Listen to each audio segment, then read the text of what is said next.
welcome back to my channel. Bagaimana kabar kalian semua? Semoga semuanya dalam keadaan sehat ya. Di video kali ini kita akan membahas tentang upaya untuk mempertahankan kemerdekaan Indonesia. Nah, upaya untuk mempertahankan kemerdekaan Indonesia tidak hanya dilakukan melalui pertempuran, namun juga dilakukan melalui jalur diplomasi, perjanjian, dan perundingan seperti perjanjian Linggarjati, perjanjian Renville, perjanjian Royen-Royen, dan konferensi Meja Bundar atau KMB. Yang pertama, perjanjian Linggarjati, yaitu pada tanggal 15 November 1946 sampai tanggal 25 Maret 1947. Perjanjian Linggarjati adalah perundingan antara Indonesia dan Belanda di Linggarjati, Jawa Barat yang menghasilkan persetujuan mengenai status kemerdekaan Indonesia. Perjanjian tersebut ditandatangani secara sah oleh kedua negara pada tanggal 25 Maret 1947.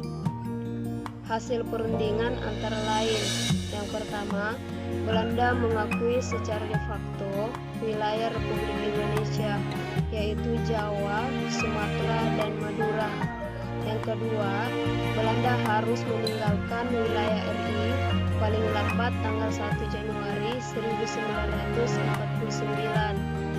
Yang ketiga, pihak Belanda dan Indonesia sepakat membentuk Negara Republik Indonesia Serikat atau RIS. Yang keempat, dalam bentuk RIS, Indonesia harus tergabung dalam Commonwealth atau Persemakmuran. Perjanjian Linggarjati ini menimbulkan pro dan kontra di kalangan masyarakat Indonesia.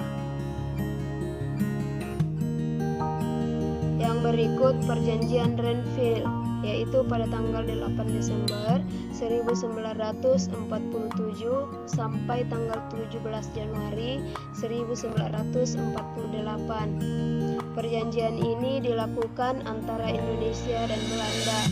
Perjanjian ini ditandatangani pada tanggal 17 Januari 1948 di atas kapal perang Amerika Serikat yang berlabuh di Pelabuhan Tanjung Priuk, Jakarta. Perundingan dimulai pada tanggal 8 Desember 1947.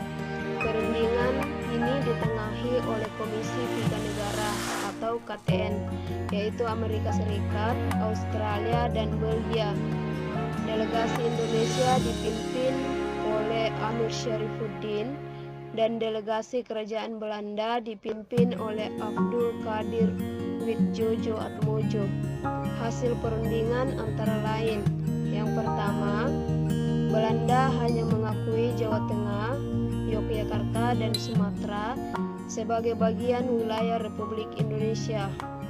Yang kedua, disetujuinya sebuah garis yang memisahkan wilayah Indonesia dan daerah pendudukan Belanda. Yang ketiga, TNI harus ditarik mundur dari daerah-daerah kantongnya wilayah pendudukan di Jawa Barat dan Jawa Timur. Yang berikut perjanjian Royen-Royen, yaitu pada tanggal 14 April 1949 sampai 7 Mei 1949. Perjanjian ini dimulai pada tanggal 14 April 1949 dan ditandatangani pada tanggal 7 Mei 1949 di Hotel Des Indes, Jakarta. Nama perjanjian ini diambil dari kedua pemimpin delegasi, yaitu Muhammad Royem dan Herman van Royen. Tujuan perjanjian ini adalah untuk menyelesaikan beberapa masalah mengenai kemerdekaan Indonesia sebelum KMB di Den Haag. Hasil pertemuan antara lain: yang pertama, Angkatan Bersenjata Indonesia akan menghentikan semua aktivitas gerilya. pemerintah Republik Indonesia akan menghadiri KMB. Yang kedua, pemerintah Republik Indonesia dikembalikan ke Yogyakarta. Yang ketiga, Angkatan Bersenjata Belanda akan menghentikan semua operasi militer dan membebaskan semua tawanan perang.